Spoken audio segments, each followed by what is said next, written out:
Gente, como que vocês estão? Espero que vocês estejam bem, que vocês estejam se cuidando, assim como nós também estamos nos cuidando. Então hoje a gente vai ter a nossa primeira aula de redação do modelo EAD, certo? E a ideia é que a gente trabalhe partes da dissertação. Então hoje eu vou explicar para vocês só a introdução. Depois a gente vai trabalhar só desenvolvimento e depois só conclusão, tá?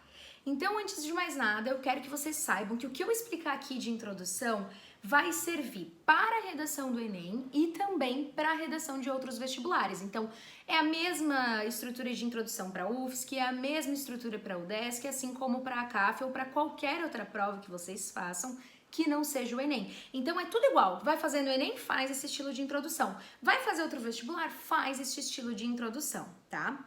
A introdução numa dissertação que vai ter aí no máximo 30 linhas, ela vai ter de 5 até no máximo 7 linhas para vocês não usarem muito das linhas da redação, tá? No vestibular do Enem, vai ter de 5 a 7 e os desenvolvimentos vão ser um pouco menores, né? Vão ter ali 6 e 7 também, porque a conclusão ela precisa ser longa. Já nos outros vestibulares, a introdução tem de 5 a 7, os desenvolvimentos vão ter mais ou menos umas 9 linhas e a conclusão umas 5, tá? Então, quando a gente fala de introdução, a gente sempre tem que pensar que a introdução ela serve para introduzir o assunto, não para discutir. Então, a introdução ela é como a introdução de um livro. Eu sei que a gente não lê muito a introdução de um livro, mas o que acontece? A introdução de um livro, ela normalmente é como? Ela já diz o que você vai encontrar nos capítulos. Então, na verdade, na introdução, você não pode discutir porque não é hora. Então, você faz só uma promessa para o leitor. Ó, no capítulo tal será abordado tal assunto. No capítulo 2 será abordado tal outro assunto. E aí, quando a gente lê o livro, o que a gente espera? A gente espera que lá naqueles capítulos seja realmente discutido isso, tá? Então, gente, a ideia da introdução da redação é a mesma coisa. Nela, você faz uma promessa para o leitor, para o corretor, e você tem que cumprir ao longo do texto. Caso você não cumpra ou caso você inverta a ordem daquilo que foi apresentado na ordem da introdução, você vai ter um problema de coesão, porque não uniu as ideias, e de coerência. Então fiquem bem atentos. A introdução ela vai ter basicamente 3 coisas, tá? Então olha aqui comigo, presta atenção. Eu tenho aqui para vocês que ela tem uma contextualização, já vou explicar, a apresentação do tema e a apresentação das teses. Na nossa primeira aula deste ano, eu mostrei para vocês um passo a passo para a gente produzir redação, lembram? Parar, pensar, listar as ideias, dessa lista de ideias escolher só 2, lembram disso? Então, essas 2 ideias que vocês escolherem discutir na redação, elas vêm aqui para a estrutura de introdução, tá? Então, vocês têm, na verdade, 2 frases para introdução, que é a contextualização, certo? Que a contextualização é você falar indiretamente do assunto. Então, você fala com o seu corretor mencionando algum livro, mencionando alguma música. Eu vou mostrar isso para vocês. Então, contextualizar o assunto não é sair falando dele de forma aprofundada. É usar alguma informação bem sutil sobre ele para que o corretor comece a pensar sobre o assunto. Então, você contextualiza o assunto, você prepara o corretor para o assunto, tá? Depois que vocês fizerem essa contextualização, a gente tem 2 coisas que tem que ser apresentadas ainda nessa introdução. O tema da redação, porque agora está na hora do corretor saber de fato qual é o assunto, e as teses, as ideias que vocês vão discutir em cada parágrafo. Então quer dizer que na ordem em que você apresenta nessa introdução é a ordem em que vai ser discutida no desenvolvimento 1 e no desenvolvimento 2. Então é por isso que tem que decidir muito bem. Se você quiser falar de história, de passado, o ideal é que isso aconteça onde? No desenvolvimento 1, para que no desenvolvimento 2 você possa falar da atualidade, tá? Então é isso. Eu vou mostrar para vocês os tipos de introdução que vocês podem encontrar, tá? E que vocês podem fazer, essa é a ideia. O primeiro tipo de introdução que vocês podem fazer é uma introdução por ilustração. O que é a ilustração? A ilustração ela é uma ilustração fictícia.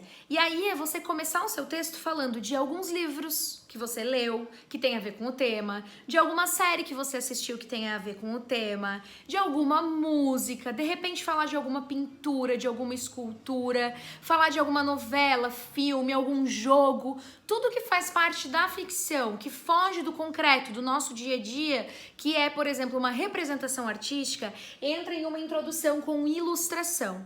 Então você começa o seu texto falando dessa obra. Você diz quem é o autor, você coloca o título da obra, sempre entre aspas esse título, e você conta um pouquinho da história. Cuidado aqui, não é para contar a história toda de um livro. Você conta só aquela parte que tem a ver com o tema que você quer discutir. Justamente para fazer a ponte entre o que você está falando, entre essa história e aquilo que você vai discutir na redação, para o corretor já fazer a ponte e já pensar nisso também. Tá bom? Olha só o modelinho de introdução com ilustração. Aqui, essas introduções que eu trouxe para vocês são de alguns alunos meus que fizeram o Enem do ano passado, que o tema tinha como objetivo que vocês falassem sobre a democratização do acesso ao cinema. Então essa introdução aqui, gente, ela vai trazer a obra Vidas Secas do Graciliano Ramos. Olha só. A obra Vidas Secas de Graciliano Ramos narra a história de uma família em vulnerabilidade econômica que foge da seca do sertão nordestino. Em certo momento na narrativa, a família, ao se deslocar à cidade, é surpreendida com as luzes e lojas que compõem o cenário urbano, evidenciando a não inserção desses indivíduos a ambientes de lazer e cultura, como o cinema. Ou seja, estão vendo aqui que houve o início da redação, falou-se sobre Vidas Secas, contou-se um pouco da história, especificamente no quesito de acesso à cultura e acesso ao lazer, como o cinema. Esse livro não fala sobre o acesso ao cinema, mas aqui o que a gente tem é uma ponte entre a história e uma análise de quem escreveu. Então essa é a primeira parte da introdução de contextualização. Ainda no mesmo parágrafo, a gente traz agora o tema e as teses, as ideias que serão discutidas. Paralelamente, então, paralela a essa condição de Vidas Secas, no Brasil contemporâneo, a democratização do acesso a esse programa sociocultural é dificultada devido à elitização do meio, como também a mudança do comportamento do brasileiro em relação ao consumo de filmes. Então, olha só, onde que está o tema? A democratização do acesso a esse programa. Tema. Qual que é a tese 1, a ideia 1? A elitização do meio. Então, é difícil ter acesso, ingresso caro, localização geográfica muito distante. Então, eu tenho uma elitização. Tese 1, que vai ser abordada no desenvolvimento 1. E a tese 2, aqui, a mudança de comportamento do brasileiro em relação ao consumo de filmes. Tá, essa é a tese 2, a ideia 2 que vai ser discutida no desenvolvimento 2, beleza? Então esse é um jeito de começar, de repente falando de algum livro que você leu no seu ensino médio, algum livro, de repente, de preferência, evitem os que estão na lista de leituras obrigatórias do vestibular, mas qualquer livro é válido desde que você consiga fazer essa ponte entre a obra e o tema, tá? Um outro jeito de começar é fazendo referência à música. Olha aqui comigo. A música Comida da banda Os Titãs relata a indignação de uma parcela marginalizada da sociedade que clama por inclusão à cultura e ao entretenimento. Comecei então a minha introdução fazendo menção a uma música. Olha ali o nome da música, gente. Entre aspas o nome da música. De que banda? Dos Titãs. E aí ao invés de colocar o trecho, eu explico sobre o que a música fala, tá? Então essa é uma opção para vocês. Depois disso, dessa primeira parte, em paralelo a isso, o acesso ao cinema é restrito apenas para setores de classes sociais com maior renda. Tem-se que a problemática é resultante de preços inacessíveis, bem como a negligência estatal. Aqui a pessoa decidiu separar por 3 frases, não tem problema. Então, na primeira frase, ela traz a contextualização do cinema, né, com a música. Na segunda frase, a apresentação do tema, que é o acesso ao cinema, dizendo que ele é restrito só para a classe alta. E na terceira frase, as 2 ideias, as 2 teses que serão discutidas, que são que isso acontece por preços inacessíveis, que é o que vai se discutir no desenvolvimento 1, e a negligência estatal, então que é um abandono do Estado em se preocupar com isso. Isso será discutido no desenvolvimento 2, tá bom? Agora a gente vai ver uma introdução que é por meio histórico, tá? Então olha aqui comigo. A chegada de Getúlio Vargas ao poder em 1930 deu início ao processo de industrialização do Brasil, que investia sobretudo nas regiões centro-sul, o que consequentemente as tornou pioneiras na urbanização brasileira. Esse acúmulo desigual de investimentos culmina em um desenvolvimento regional irregular, que negligenciou a promoção de ações socioculturais em locais marginalizados. Então aqui essa introdução ela começa com um contexto histórico, gente, com o contexto do Getúlio Vargas, com 1930, um pouquinho da história do que aconteceu e por que existiu essa marginalização de alguns grupos. Então, com essa marginalização e com essa negligência, eu tenho a primeira parte contextualizada com história. E aí a segunda parte é a mesma que a gente viu até agora, a apresentação de tema e de teses. Dessa forma, a centralização cultural nos polos desenvolvidos e a infraestrutura precária nas regiões menos favorecidas resultaram na limitação ao acesso de instituições como o cinema a uma parcela social. Então aqui olha só, Quais são os dois problemas de acesso? Eu tenho como um primeiro problema a infraestrutura precária nas regiões menos favorecidas, e eu também tenho a centralização cultural. Então vai ser discutida a centralização cultural e a infraestrutura precária. São dois aspectos que vão ser analisados. Vocês estão vendo que tem vários aspectos que poderiam ter sido analisados nesse tema do Enem, tem muita coisa para discutir. Depois disso, gente, a gente tem aqui uma introdução com o argumento de autoridade. O que é a autoridade? Gente, a autoridade é um especialista de área. De repente, se é um tema de bullying, um psicólogo, um professor, um ministro da educação, de repente, um filósofo, sociólogo, geógrafo, historiador. Dependendo do tema, vai ter alguém que é especialista na área do tema. Então, isso é um argumento de autoridade, porque a pessoa ela tem a autoridade e conhecimento para poder falar do assunto. Entra também em argumento de autoridade quando vocês quiserem mencionar alguma lei, quando vocês quiserem mencionar a Constituição, porque são autoridades maiores em relação ao assunto, tá? Então vamos dar uma olhada nesse exemplo aqui que fala da Constituição. Segundo a Constituição Cidadã de 1988, o acesso à cultura é um direito humano. No entanto, o Brasil falha nessa condição, principalmente na democratização do acesso ao cinema. Restrito a uma classe que possui capital financeiro para isso, consumir tal arte vira um privilégio, não mais um direito, o que fere o significado de democracia. É preciso reconhecer que o problema possui raízes históricas, ocasionando na falta de valorização da cultura, revelando mais uma faceta da injusta desigualdade brasileira.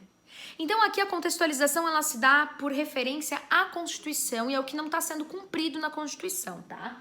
Então toda essa primeira parte foi com argumento de autoridade. Agora aqui, ó, apresentação de tema, segunda parte, é preciso reconhecer que esse problema, qual? A falta de acesso e democratização do cinema. Ela é histórica, então quer dizer que o desenvolvimento 1 vai falar do passado, de quando é que começa esse problema, e ela também traz uma consequência, que é a falta de valorização da cultura. Então aqui essa introdução e essa redação, ela vai se dar com o problema que começa no passado e as consequências na atualidade, tá bom? E aí a gente tem uma introdução com uma explicação. Eu deixei essa por último porque ela é mais simples, é para quando a gente tá meio desesperado e percebe que não tem muita informação ou tem pouca e não quer gastar na introdução, quer guardar para o desenvolvimento, tá? Então assim, se você estiver fazendo vestibulares em geral, sem ser o Enem, se você tiver pouca informação, guarde as informações para o desenvolvimento, que são os parágrafos principais. Se você estiver fazendo uma redação para o Enem e tiver pouca informação, invista essa informação na introdução, porque no Enem o foco é na introdução e na conclusão, tá bom?